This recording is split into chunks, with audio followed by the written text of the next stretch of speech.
am Morgan. And I'm Jake, and this is Neverland Neverland Navigation Navigation Radio, Radio. where we imagine a fifth EPCOT festival. And I know what you're thinking. Who are you? What are you doing? What is this? Well, let me tell you. We're two people who live in Florida, Uh-huh. and we go to the parks all the time, and we love all of the Epcot festivals, and we would like, if you would like to join us, to take a little tour into our imaginations and see what it would be like to imagine and design what an Epcot festival could be. Yeah. For some background here, not only have we been going to Disney all of our lives, but Morgan and I are also both designers. We've both owned our own small businesses Uh-huh. that are kind of design and creation oriented. Right. So we've got a lot of this kind of thing in our DNA a little bit. We think we're qualified. We think we're a little qualified. I directed shows for years where I had Yeah. to put concepts on the stage. So I feel like we've got kind of a little bit of a bearing of how to make an experience happen or how to make, a finished product feel Mhm. real. So if two Joe Schmoes from the street with minimal qualifications wandered into an Imagineering meeting and they said, we are redoing the Epcot festival schedule and we need a fifth one, we've got a fifth slot that opened up. What do you got? This, I think, would kind of be what our pitch would be. Yeah. Jake just introduced me to the term Armchair Imagineer, Mm-hmm. and I'm in love. Yeah. It's a little bit kind of what we always do all the time. Yeah.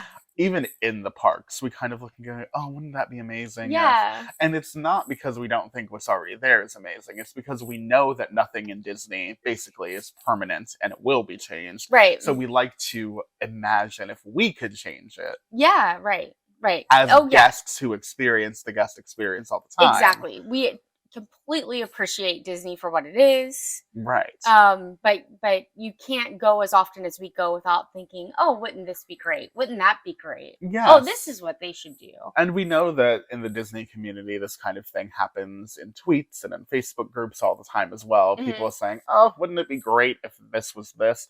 And as people who kind of go all the time and have a little bit of insight into the process of developing a theme park and stuff, we kind of can know when things are feasible ideas or if things are, we've just got a little bit of a feel of the parameters of the situation. Yeah. So it might be nice to explore our minds and do some imagining, and we invite you to imagine along with us. Tell us if we're crazy. Tell us, you know what I mean? Yeah. I would love to hear if people, what people's thoughts are on this and if they would buy into our little visions. So much like Shark Tank and you, the audience, are the sharks. Right.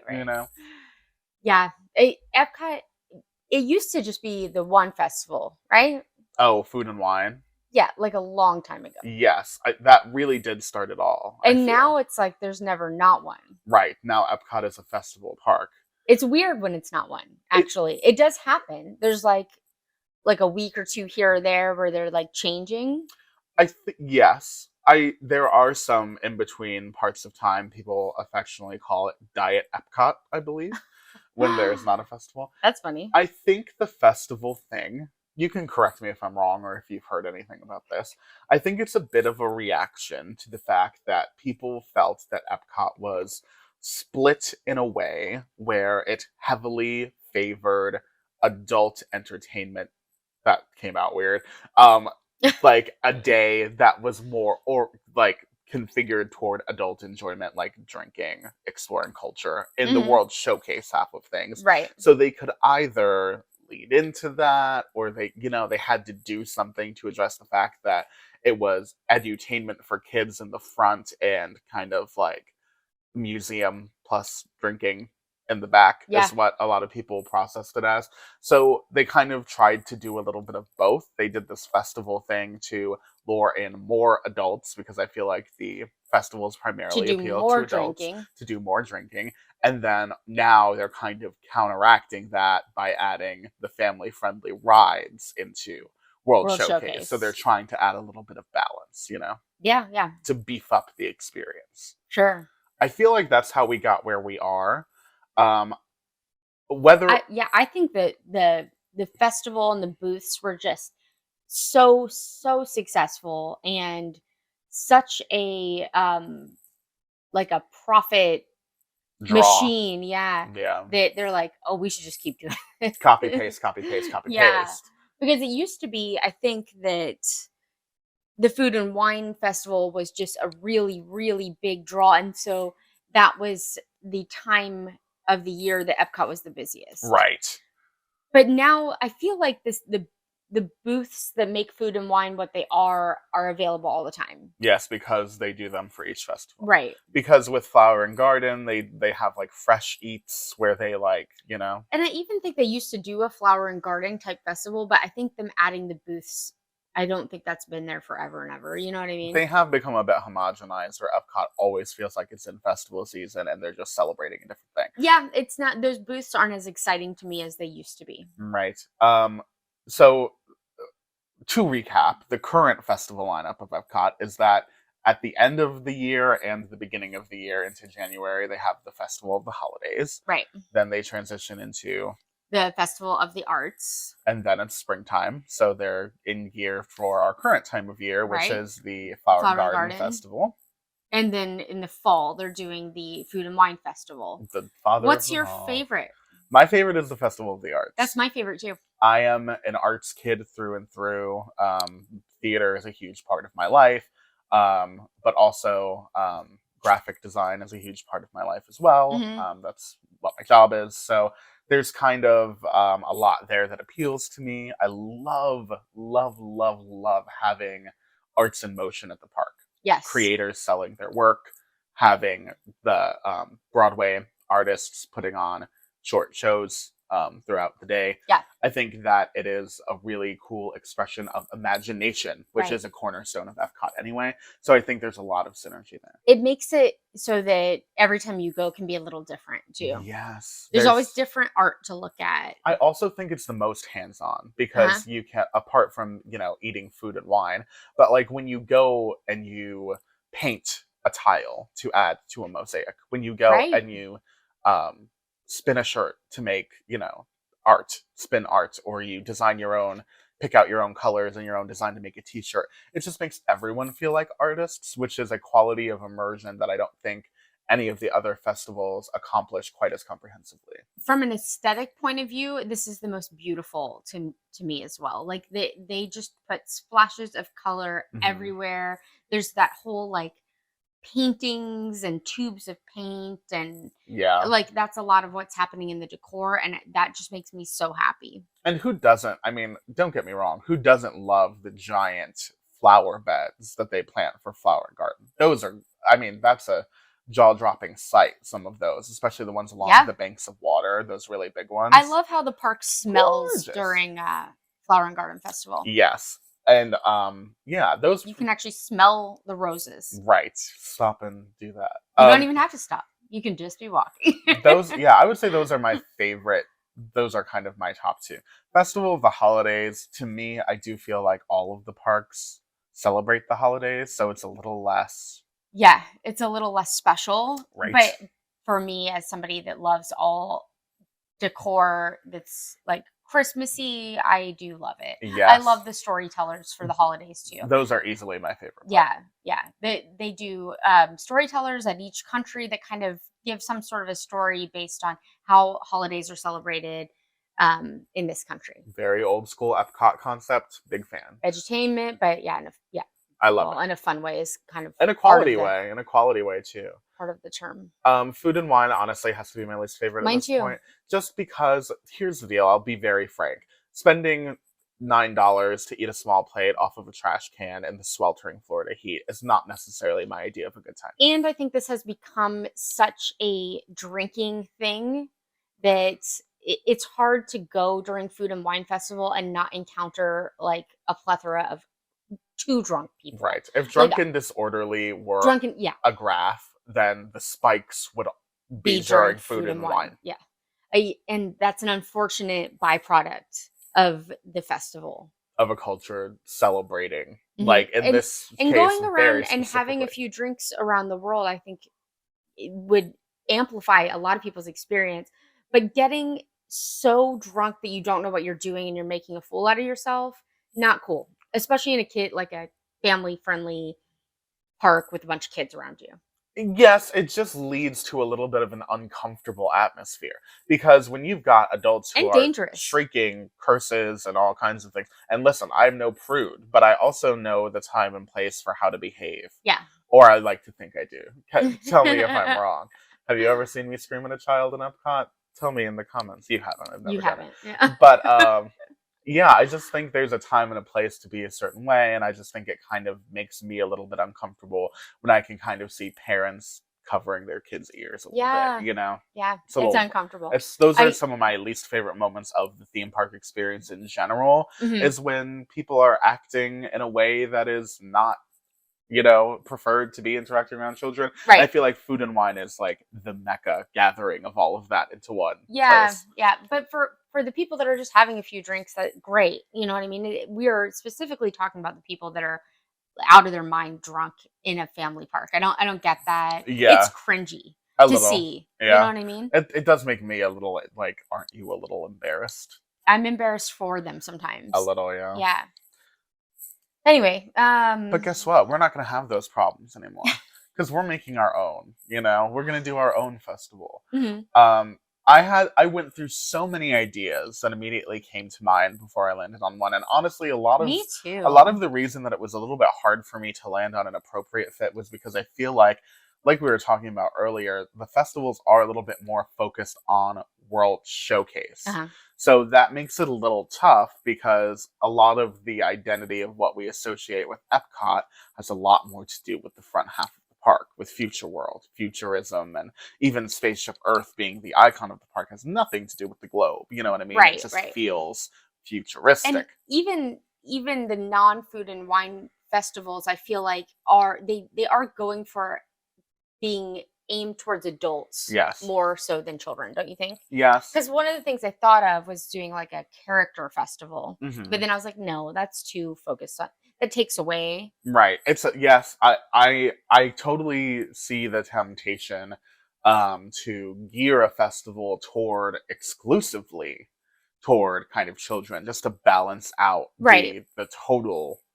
Well, and so my thought process when thinking about it was they're they're starting to put characters in World Showcase. We've Yes. got a few that we love, like Frozen being in Norway and Ratatouille being in France, and Hmm. then there's a few more that we think are either coming or could come, Right. like Coco to Mexico. Seems like a no-brainer. Right. There's a few others. Although for logistical reasons, we see how that's tough, but Well, Disney is a problem-solving yeah. machine as well. So, Right, right. Jake mentioned that there's not enough room for a giant line because I feel like if a they put, building for the line. yeah, they would have to like have some sort of building, and we don't really know what's behind the pyramid. Hmm. Um, but anyway, if they did put Coco in there, I feel like it would all of a sudden be an hour-long line kind of Yeah. ride. Oh, for sure. At least in the beginning, it would be super popular. Were there any others that you thought of? Yes, there are a lot of countries that could stand to have additions from the fairy tale canon because just like they put Frozen into The Norway fairy tale. because that's where it's kind of set. Um, there are countries that have originated fairy tales. Like Germany has a ton of fairy tales. Hmm. Snow White came from Germany. Right, Rapunzel came from Germany. right. So it seems very logical to me that it could be very possible to insert one of those properties into the Germany area, especially considering the fact that there was originally meant to be a ride in the Germany pavilion. A lot of people probably don't know. Right, right. And so there's room for that ride. Right, theoretically. I don't. Didn't they build a wall to cover it Yes. So when you walk into the back building of the Germany Pavilion, with on beer garden? past the shops, on the left you've got the beer garden, and on the right you've got a wall. And that wall was originally meant to be the loading area for a Germany Rhine River cruise. Now, this was going to be a dark ride, very similar to what a lot of the original dark ride concepts were for the World Showcase attractions, which was kind of a slow moving, Tour of Germany? yeah, Kind of like how, scenic tour. right. So kind of like the one in Mexico, a little bit like the Maelstrom, except for Right. they added a slight element of fantastical. Yeah, thrill and right. folklore and that kind of thing. Yeah. This was meant to be kind of an enchanting, little scenic voyage, which I think is a lot of fun, but I think nowadays they've kind of steered away from that direction. So Right. I think to honor the past and to incorporate the new and something that people have been crying out for, be cool if they did a Tangled boat ride in there. Yeah. With the lanterns. Oh my god. Yeah, so a boat ride that kind of takes you maybe through a little bit of the culture of Corona, maybe. I like what Frozen Ever After did a little bit, although I think the story is kind of confusing, with having a festival to celebrate a cultural event of Yeah. Arendelle. I Right. think that kind of fits into the Epcot vibe. It would be cool if they celebrated her birthday and the sun, and they put up the lanterns at the end of the ride while In you're in your the boat head, would it ride. be like a tour of the movie though, like Frozen is? Because I don't think Frozen actually has I don't think the Frozen ride really goes into Norway at all. No. Like, not even a And little. I don't think it could. I don't think Rapunzel and Flynn could take you through Germany. I Yeah. just don't think it would make sense in the writer's mind. So I think that it would have to be set in the universe of Tangled. But here's what I would like. I would love if at the end of Maelstrom there was a film, and most people Oh, skipped yeah. it. Right. I would have loved if they would have kept the film, Yeah. even if people do skip it, because I loved that even though you were experiencing this fantastical kind of thing, you got a little bit of the actual culture of Yeah. Norway on the way out. Right. I think that's cool. At least have the option for it. I would love to see. They're really going away from that. Yes, I would love to see some type of way where they could, at the exit of the attraction or something, incorporate a little bit of information about the culture of Germany. I think Right. that would be fascinating. Right. Yeah, I agree. So Luca is also an option for Italy. Yeah. What else? Mulan in China. Yes. Disney's getting to the point where they've got a movie in most of the countries that are featured in World Showcase, right? Yeah. Well, Would you 3, right? What? 3 countries that have movies. No, I think there's all. I mean, Aladdin counts for Morocco, right? And there's not a ride. Oh, right, because they've got the Jasmine meet and greet there. Yeah. Yeah. Yeah, they've got characters in the country. Is that what you said? Oh no. Characters. I mean that Disney now has a movie that could connect with each. I think. Yeah. Although Morocco is certainly a stretch for Aladdin. Yeah. You know. But like the movie Turning Red was set in Canada. Right. So like I'm just thinking, I'm going through it in my head and thinking there really are They options. should put that would be cool if they did a Turning Red. You know, it could be something simple, just like a little concert for the boy band from that movie in there. Would be cool. That would be cool. You know? Yeah. I don't think these things necessarily have to be big budget, huge splashy things. I just think it could be fun to add an attraction that the whole family can enjoy to some of these. Right. Like for example, there was a recently leaked, because it was an artist developer's portfolio. There was leaked concept art for the Mary Poppins ride that was going to go into Epcot. I thought it wasn't going to be a ride. That kind of showed what the original ride idea was going to be, which is kind of cool. They did plan a ride in there. It was going to be within the UK Pavilion, back where they kind of have the gardens back there right now. They're going to redevelop that into Cherry Tree Lane. Okay, that's what I which thought. was like a facade and a street that is where the Banks' house is in Mary Poppins, if you're not familiar. And behind that facade, they were going to have a dark ride.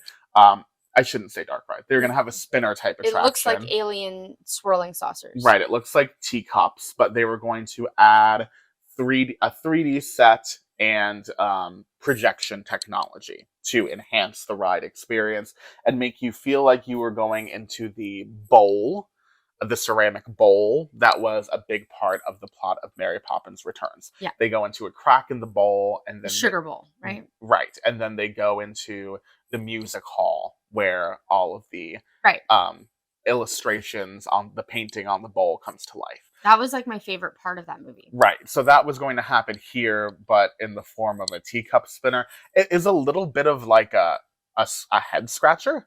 I don't think the concept quite. I mean, it never happened, so we'll never know how it feels. Right. I really am not a fan of them copycatting a ride that they already own that's in a Hmm. different park and then re-theming it and putting it in another park like they did with Dumbo. Hmm. Kind of like they did with Teacups and Alien Swirling Saucers. Even a little bit with the simulators that are like Soarin' to Avatar, although I do appreciate both of those rides in my own separate way. See, because they're both motion simulators, I do get the feeling of that, and I know you feel differently because of the interactive element of it. But between Star Tours and the Smuggler's Run, two Star Wars themed motion simulators Yeah, in I the get it. same park, it just seems a little bit overbearing to me. So I see what you mean here with being it just is a bit of a, and to choose Mary Poppins Returns instead of doing maybe the classic carousel sequence from the original Mary Poppins where the carousel horses jump the Yeah, track, and that seems like a very whimsical Disney way to yeah. go. I could see them wanting to promote Mary Poppins too, though. Maybe if they're doing a third one, but if not, then I don't see why. Do you know what I mean? Yeah, To immortalize it maybe a little bit more, yeah, but it honestly, to be frank, it screams budget to me. yeah. It I just screams think I inexpensive. think there's so much creative talent in the Disney Imagineering department that I'm like, why are we redoing stuff? Yeah, But yeah. maybe this would have been completely different. It just looks the same. I don't know. We don't know. We can't know. Yeah, and I think that, don't get me wrong, this is something that's brought up a lot during these kinds of conversations. There has to be some balance in the world. So there has to be people eating rides that eat a lot of people. There have to be things that are simple for kids. Did you just say people eating rides? Yes, rides that eat people. People dash eating space rides. Okay. People eating rides. Rides that eat people. Yeah, sorry, I don't mean to say people consuming rides or rides that are ingesting human beings. I mean Always good. Always one good. eye, one horn flying purple people eaters. I Mm, mean like rides that a lot of high I get what's it. that word for how many Capacity. high capacity rides. There Yeah. you go. Omni movers, things like the spinning rides that kind of take in people, give Yeah. them a turn, and then spit them back out. Right. You know what I mean? Just things for people to do. Important. But that being said, the consumer base has come to expect quite the quality product from Disney World. Hmm. So when things are a bit copy and pasted, like you're talking Well, about, and the teacup concept doesn't actually hold a lot of people at once. no, that one doesn't. Like a shockingly small amount of people compared to other stuff. Like Right. I was talking to Wendy yesterday, my friend Wendy, about the Flight of Passage ride, Hmm. and she got anxiety when she went on that ride, and so I don't know. She was looking around. You've done this too. I don't do Yeah. this. I'm like in it. I'm in the ride. I'm like I wish. focused. I wish I could be. Yeah, and she said that ride must hold like 100 people or more. You know Hmm. what I mean? At one time. Yes. That's a ton, especially with the amount of people that are also in the line for it. Yeah. But the teacups probably holds 30 people. Yes. Alien swirling saucers, because that's kind of the frame of reference we had Right. for a ride like this. Uh-huh. It's hard to gauge because the weight is always so low. So it's hard to even know how many people it spits out. Do you know what I mean? Because the turnover is so minimal. I think it could have the potential um, to process some guests, but not nearly as much as an Omni Mover or even a show. The shows that tend to be a little bit shorter, they're filling a theater full of people, Right. to and have them sitting for 15 to 20 to 30 minutes. I've heard the amount of people that can be in Spaceship Earth at one time is like mind-blowingly big, a mind-blowingly big number. I just can't remember it, so I don't want to quote it. And I have tried Googling it before, I couldn't find it. Mm-hmm. But you can imagine because Huge track in there. huge. And there's 4 people in every car. Mm-hmm. I mean, there might not be, but it could hold 4 people in every Omni car. mover. Yeah, never stops moving. Right. Yeah. Except for when it breaks down. Except for when it does. Because it was built in the 80s. Yeah. Yeah. Interesting to see what they were thinking, you Yeah. know? And it'll never happen now. It's postponed, but we all know it's never going to happen, I think. I would prefer a different Mary Poppins ride anyway. Do you know what I would actually prefer is a Mary Poppins style musical review? You know how in that scene where they go into the bowl, they do a Yes. cover is not the book, and I they have, love that song. it's the best song from that I by far. love that song. And they've got this kind of cartoonish, really imaginative musical review that Yeah. happens. It would be so cool if they could use some of the depth of field technology that is presently available Mhm. to animate characters into a live musical. Oh, Can you imagine? yeah. Now, this God. has been kind of attempted because back in the day, for some odd, out of left field Universal Studios history, Okay. there was an attraction, a Ghostbusters show at Universal, and I don't remember this. yes, and it was kind of a Was live it show. before our Very, time? very early Universal Studios Okay. Florida. Okay. And it was a show that took place behind an invisible mirror. Okay. And at the end of the Oh, show, cool. they peppers ghosted in a huge ghost Oh, on cool. stage. Cool. And it was a very cool effect. Why did they take that away? That sounds awesome. I don't know. I think it was replaced by a ride. I honestly don't remember what it was replaced with. This is an article I read a long time ago. Right? And I never got to experience this attraction, obviously. It was a bit before my time. But the notion of having a superimposed, fantastical image into a show with live performers, it feels like the next generation of how they would draw in frame by frame animations into live action, like in Mary Poppins, Right. when they're dancing with the penguins and how that was like mind blowing at the Yeah. time. This could be that live performance with superimposed Yeah. cartoons. Wouldn't that just blow your mind? Yeah, absolutely. Put that into the UK pavilion. Yeah. Eat some people, and have a good show. They must not really have the technology well, right? Because I'm only saying this because the new Cirque du Soleil show should have this too if it was possible, but they don't. They use screens. It must also be about budget. Sure. Because, it would be developing a new form of technology, but I really think that they could do it because how different is it from having those effects where they're like, take for example in the Haunted Mansion where the ghosts are swapping their heads and stuff. Yeah. Can't be too terribly different from that. Right. Yeah, except for you'd have to have something in front of the performers to do it that way, or like the Ghostbusters way. Right, but that is how Ghostbusters did it, is they had a big pane of glass that was kind of undetectable. I would love to know more about the details of that and how it could be applied, but just the fact that kind of similar things have existed gives me a lot of hope that there could be a potential for that in the future. And I feel like Mary Poppins is such the perfect vehicle for the technology. It's like taking the impressive nature of the animation from the first one, where people were like just mind blown about the fact that there were live actors and animation on the same movie, and then making it real life. Oh, it gives me chills to think about. That would be amazing. I would love that. Hey, can you believe that's not what we're talking about this episode? Well, I mean, it's at least related. Yeah, hey, are you proud of us? We're at least keeping it in the same sure. park, keeping it in the same theme, Armchair Imagineering. What are we actually Armchair Imagineering We are today? actually talking about if there was a fifth festival added to the calendar. Right. What do we think it would be? And I think we got on this track because I was saying one that I was considering was characters,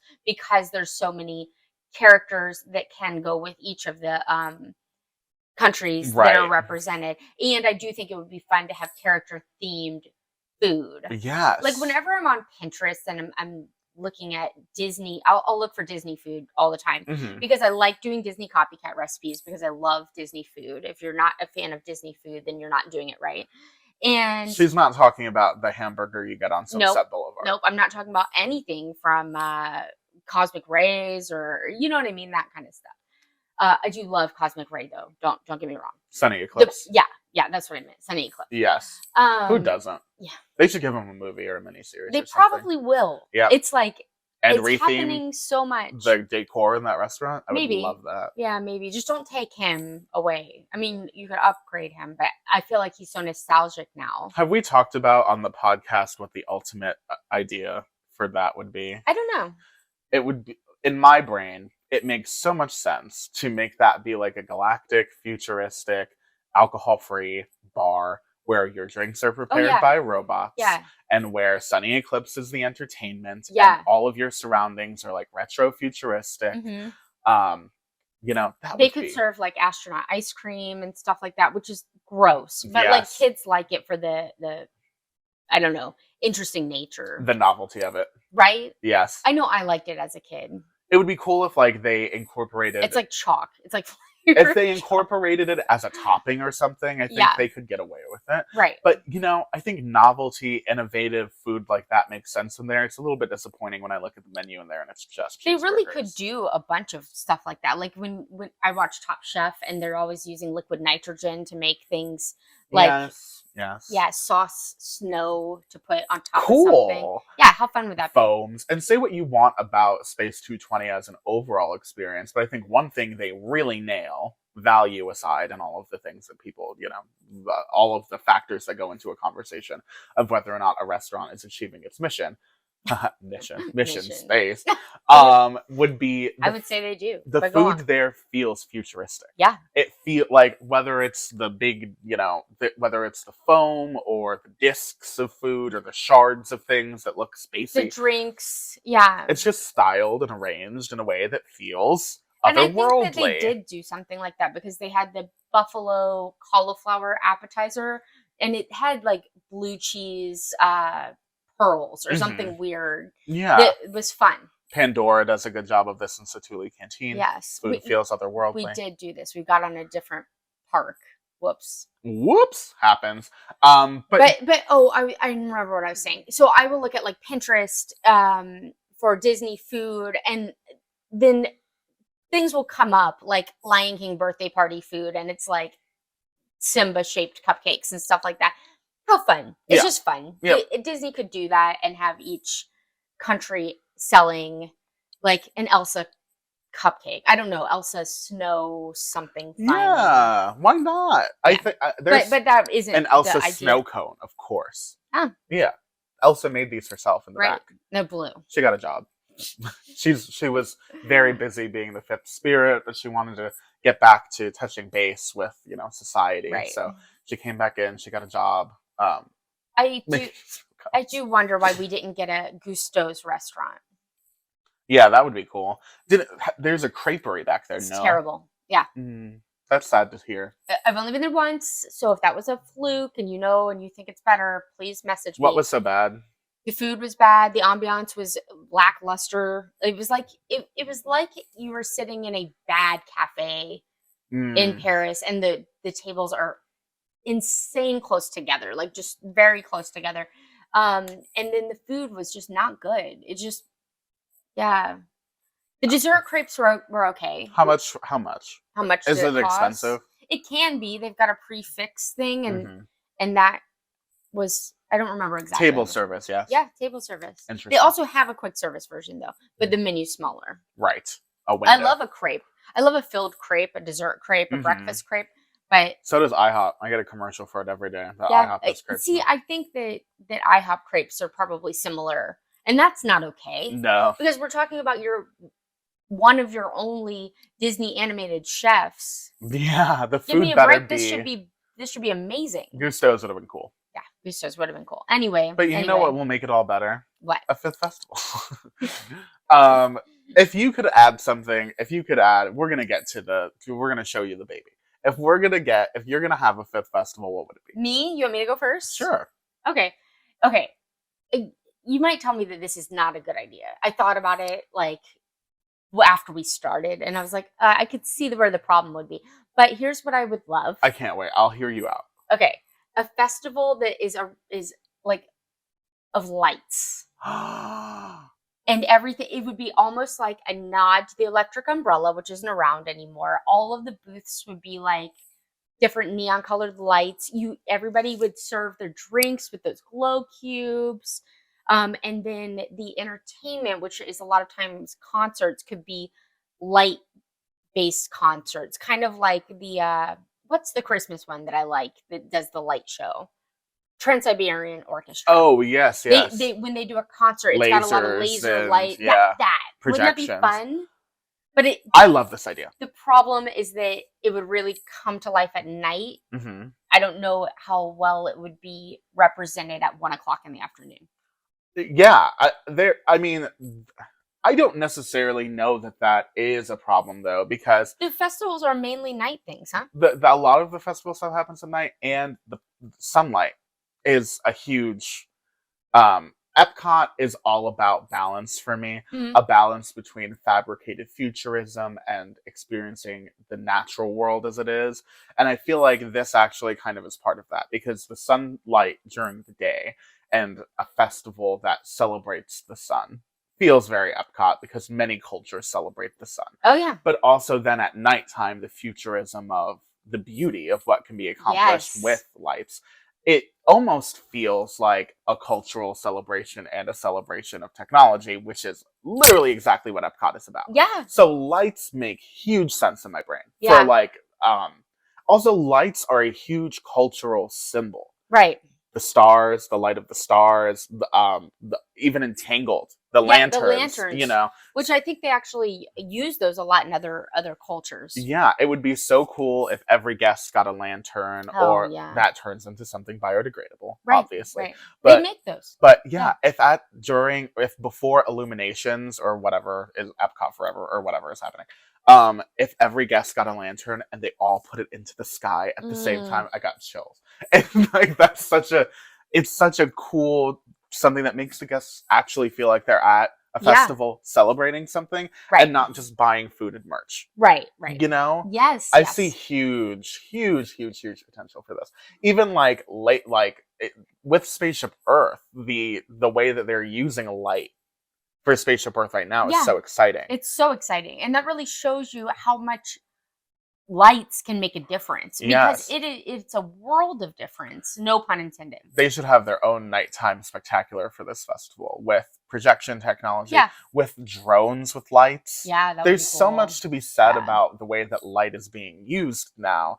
I think it makes a lot of sense that light as a cultural reference and as a technological advancement, it really sings to me. It would be really fun. And I mean, you could incorporate it in like everything, in the shows and in the glow cubes in your drinks and the food to some extent. I That's love that's this. my idea. What's that light as it shines on the sea? It calls me. I love it. Oh my gosh, what a good idea. Now Thank you. I feel like I've picked the wrong thing. Oh no. Do you want to hear? Yeah, I can't wait. If I could introduce a fifth festival into the cycle, it would be a festival of the future. Oh, Epcot that's what they're supposed to be, right? Epcot has detached itself from futurism. But there's still pieces, There's right? still bits and pieces, but here's the centerpiece of my idea for this future fest. The idea that Epcot, this was part of Disney's vision, was meant to be Walt Disney, I mean, was meant to be a permanent World's Fair. Uh-huh. If you are unfamiliar with the concept of a World's Fair, it is this kind of meeting where there's a designated place, Chicago, New York, whatever, where countries kind of and companies put on display what their visions for the future and what their celebrations of their culture manifest themselves into being. And you experience those things in real time through exhibits and displays and shows and all that kind of stuff. So you can really kind of see how they got to Epcot, because Epcot, in its structure, kind of is a World's Fair. Yeah. Now, a huge part of what made Epcot feels like a World's Fair in its beginning was Communicore, which became Innoventions and was this indoor showcase of technology. Right. It really, in its beginning, centered around the idea of a computer, because that was so futuristic. Right. The computer song, it was a huge part of Communicore, a show that looked into Epcot's actual computer mainframe, the central computer units that ran all of the lights, sound, and attractions in Epcot, all on display for guests, with a added apparition host that kind of sang songs, explained what a computer was, and also Innoventions, which was more kind of our time. Yeah. We experienced Innoventions Right. a lot. Right. Was about Video games. Just robots. kidding. Well, yeah, the future of entertainment, which at the time was new video games. All right. Yeah, Um, there was also a huge other part to it. Yeah. yes, robots, robotics, and their Yeah. potential I future learned applications to industry was a right. huge part of Like it. Roomba. Roomba. The, I'm just saying, like, they had like a household section. I remember when I was a kid, they showed like a refrigerator that told you when it was out of something, and Hmm. a self cleaning, like a vacuum, like Roomba. It was basically Roomba. Right, a self. It might have been Roomba. You know what I mean? Right, And that was just before it was released, or right. I don't know. Or at least the idea for what that would be. That is gone, and now Epcot does not showcase new technology at all in any Right. way, other than obviously in the amusement section, because the rides can be quite futuristic. Guardians of the Galaxy feels like kind of another thing, although the technology in Guardians of the Galaxy is not particularly groundbreaking, just the way it's put together, the smoothness Wait, of the what? ride. The technology is not groundbreaking? Well, what do you think? The spinning is the groundbreaking? Oh, all of it. I think the smoothness, the spinning, the uh the the pre-shows. My God. The pre-shows are pretty cool. And don't you think very cutting edge? They definitely feel new. They definitely feel like a new take on what a pre-show is, on what a roller coaster is. I think they are innovative, certainly in that way. Technology wise, I think that it is the it is the best to date application of, well, I haven't ridden Tron yet, so, but Tron, as a ride system is older than Guardians of the Galaxy. Right. It is the best iteration of an indoor roller coaster we've got. You know what I mean? Yeah. It is like that concept at its most refined and precise. What I would like to see in Epcot, and what I want this to showcase, is something that hasn't been thought of before in a form. Something that is a totally new ride system, or a totally new Oh, whatever. I And see. so part of what this would be in my brain is that World's Fair style thing where we Mhm. see new innovations everywhere, all innovations everywhere all around us, but also it would be cool for them to display the future of amusement. In World Showcase? So the World Showcase end of it, the what they're calling World Celebration now, Sorry. which is Future World. No. It World Showcase is still Showcase. okay. I new Oh, got new it. thought. World Celebration. I don't like the rename. It is. It's confusing. It's a lot. And some of it is World Nature, and some of it is World Celebration, and I can't tell it all apart anymore. Maybe when the walls come down, it'll be easier. Yeah, maybe it'll be obvious. The World Celebration end of it, I think, would be more home of the technology stuff. Okay. They're going to introduce Communicore Hall, which is going to be some kind of indoor space. So that's kind of where I'm imagining the home of that kind of thing would be. On the World Showcase end of it, which, as we know, is a big part of things, I would love for them to showcase the future of entertainment.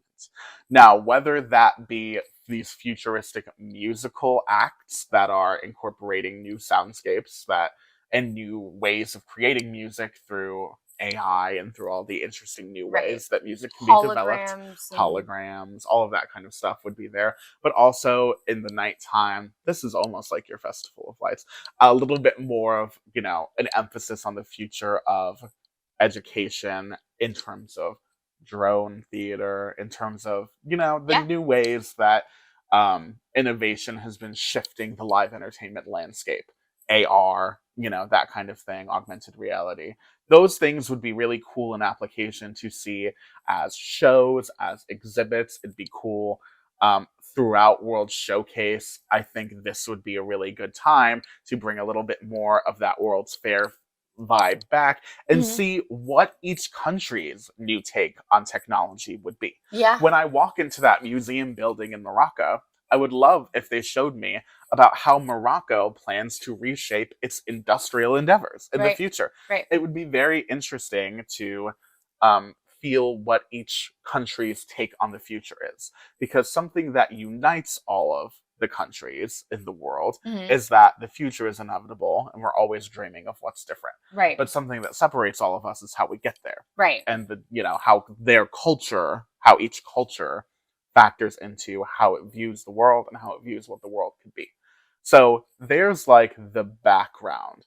Um, and then in specific, I think it would be cool if characters also could explain, kind of in terms that were understandable to kids, what some of these new futuristic concepts are. Yeah. It would be really nice to have Muppets explaining augmented reality. You Everything. know what I mean? Like, Yeah. I think to make these concepts more approachable for children, Disney has the vehicle. It is these characters who already approach complex topics. Right. I mean, now every movie seems to be about family dysfunction and psychological ramification and That's all of true. these things that were never talked about.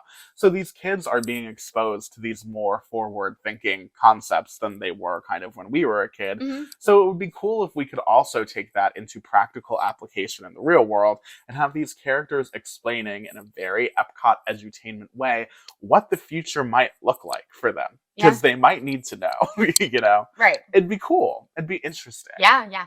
And for the booths, you could do futuristic food, like we were just talking about at Cosmic Rays. Right.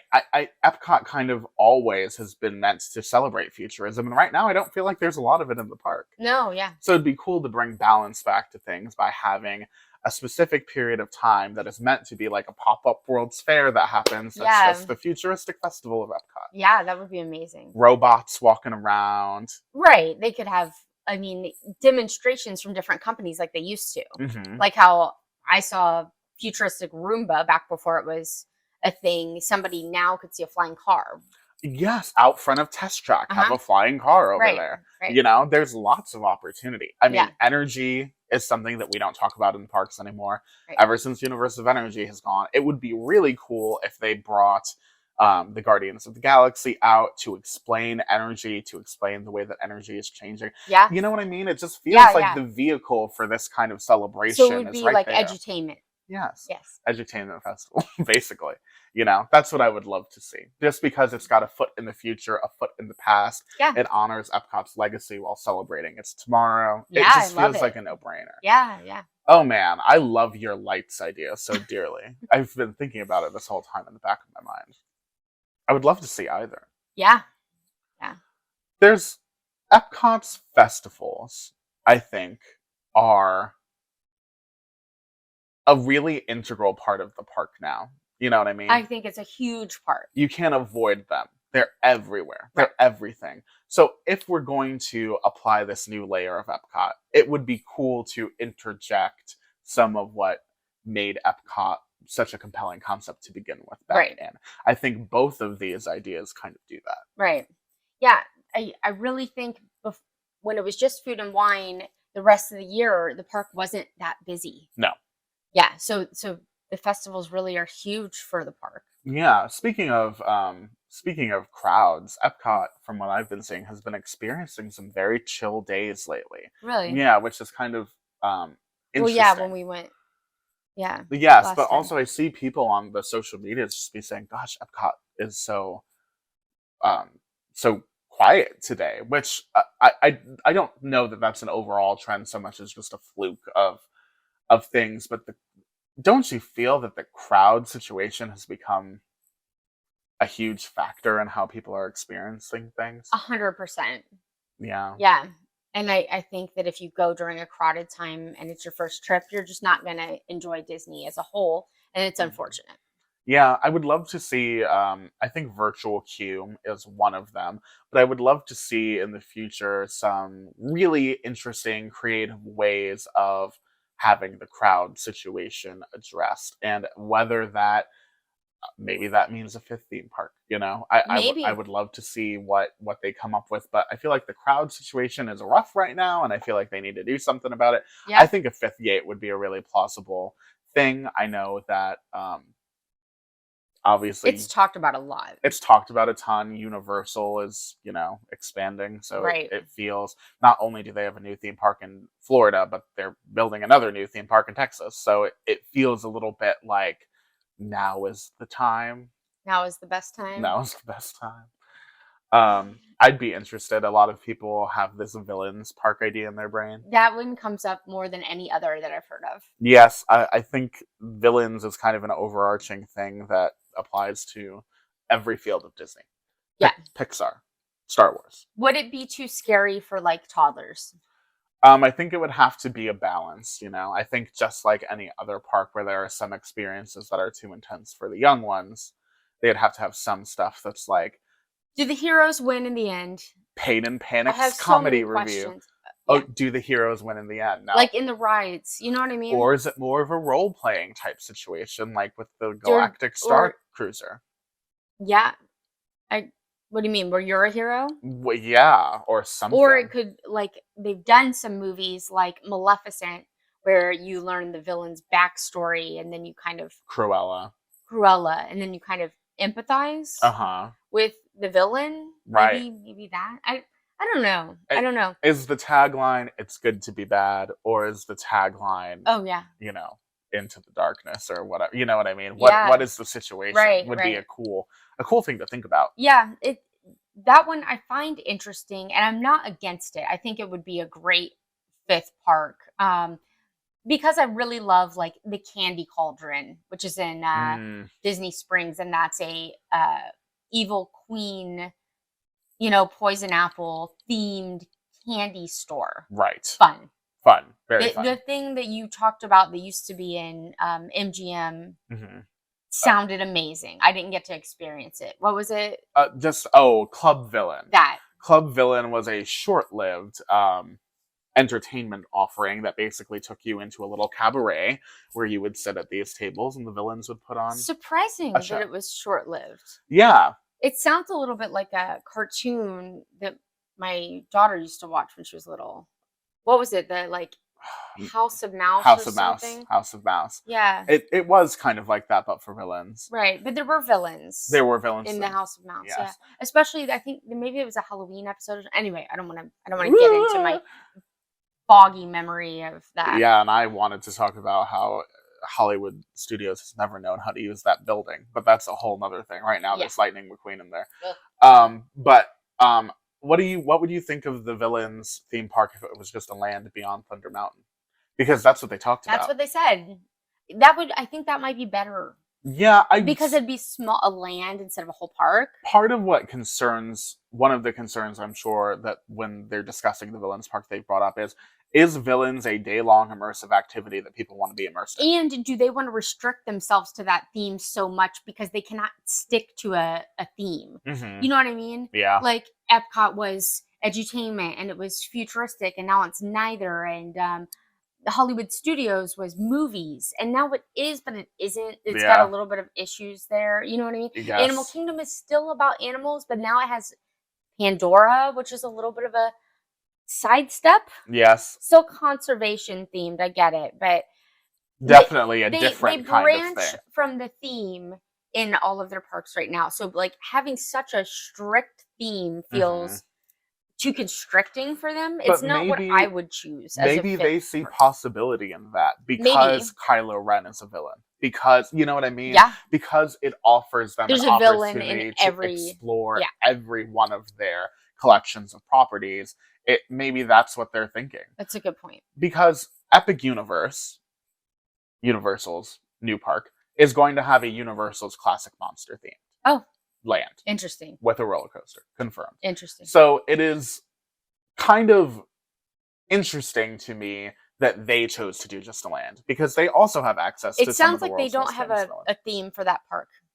They don't really do themes for their parks. No, it's, you know how there are some artists that every album is just kind of like, it feels like it's just a greatest hits album, but the album goes together. Yeah. That to me is Universal Studios. Yeah. They're just throwing it all in there. Well, and it's not hurting them. No, you know what I mean? No, because the theme is movies. Yeah. You know? Right. The theme is movies. Yeah. And right. It's broad. And it's fine. Yes, as Disney has learned, that means you can get away with anything in that park. Yeah. You know what I mean? Right. Yeah. Did you have a different idea for a fifth park? You know, I have one, but I don't know how well it would work. I have lots of ideas in terms of what a fifth park could look like, but in terms of being different aesthetically from the other parks, it's tough because if you want to say, well, I want to do a space-themed park, that has a lot of potential for including Star Wars. It has a lot of potential for including a bunch of different properties that Disney has that's set in space. But then a problem is, well, is that too similar in identity to EPCOT? That is kind of a little bit space-themed. And is it too constricting? And is it too constricting for including whatever movie they've got coming out next that doesn't include space. You know what I mean? I think ultimately what they're going to land on, and I guess what my answer would be for this question, is they're going to have to go with one of those broad themes, like adventure or Disney, Mine is broad. Do you want to hear what mine is? Yeah. Mine is like, and I know there's a hotel already called this, but like an art of animation. Ooh. Where, because they're going to wind up putting IP all over we know that because they do it in all the parks. No matter what. And I love the aesthetic of the Art of Animation Hotel. There's also a restaurant on all the Disney cruise ships called Animator's Palette that has the same aesthetic. That's in DCA, Students California Adventure too, isn't it? There's if it's or not called something different. It might be called something different by like one word or something like that. Yeah. I was going to say that too. It's animation themed. Yes. Yeah. And so it's clearly a successful theme, right? Yes. And can be very beautiful and colorful, and it can incorporate everything that's not live action. So here's the deal. I think that's perfect because, first of all, that's where they should have put Mickey Minnie's Runaway Railway. Yeah. It is an ode to animation, right. and that's where it belongs. Not that animation doesn't belong in Hollywood studios, just maybe not in the rides, like not in the park's main building. But also, I think that it has the potential to honor the past, present, and future of Disney. Right. A Steamboat Willie statue to enter the park. They're about to go back to hand-drawn movies. I would love. They are, right? I can't wait to see one. Yeah, me too. So, but even if they also incorporated computer graphic, that's still considered animation, is it, or no? Yes, absolutely. I think, computer animation is just the present of animation. Right. You know what I mean? Hand-drawn animation is kind of the legacy of animation. And that's what I would imagine for their like Main Street kind of area would be, like going from black and white to color, something like that. Yeah, walking through a flip book, you know what I mean? Yeah. There's so many, and even what we discussed with that Mary Poppins show idea, that could totally work as a show here to honor animation and its crossover with live action. You know what would really fit in here? Roger Rabbit.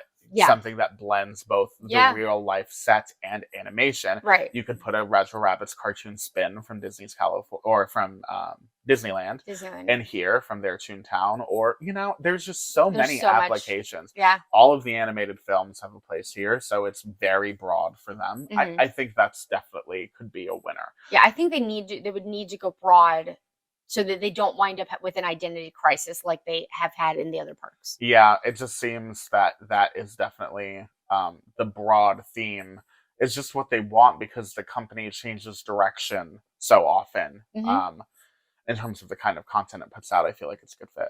Yeah. What was your... Did you have one idea or just a bunch? I kind of had this constellation of ideas. Honestly, the space-themed one was the one that I felt strongest about for an identity, and it would be the kind of vision of it would be transportive, like you were going onto a spaceship.